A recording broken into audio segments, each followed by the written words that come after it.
আলোকে জীবন ধারণ করার জন্য, জীবন গড়ার জন্য নতুন করে প্রত্যয় গ্রহণ করতে হবে। রাজি আছেন তো? আমরা কোনো ফাহিশা কাজের মধ্যে নয়, আমরা কোনো ষড়যন্ত্র করার মধ্যে নয়, আমরা নতুন ভাবে আর কোন রক্তের জমিনে দেখতে চাই না। কথা বলেন ঠিক কিনা? এই কোরআনের জন্য, কোরআন থেকে বুকে ধারণ করে নতুন স্বপ্ন নিয়ে কিভাবে খোলাফায়ে আজমাইন, খোলাফায়ে রাশেদা, সাহাবী আজমাইনেরা নতুন বাংলা, নতুন পৃথিবী জাতির সামনে উপস্থাপন করে গিয়েছেন, কোরআন দিয়ে রাষ্ট্র পরিচালনা করেছিলেন, সেই স্বপ্নটা বাংলাদেশের গোটা মানুষের ভিতরে, আমাদের হৃদয়ের ভিতরও বারবার কেন যেন উকি দেয়, জাগ্রত হয় যে কোরআন দিয়ে রাষ্ট্র পরিচালিত রাসূল সাল্লাল্লাহু আলাইহি সাল্লামের জামানায় হয়েছিল।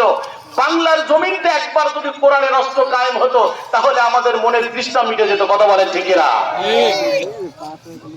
একান্ত বন্ধুদের আমার কি ব্যাপার? এই বাচ্চারা, এই বাচ্চা, আরে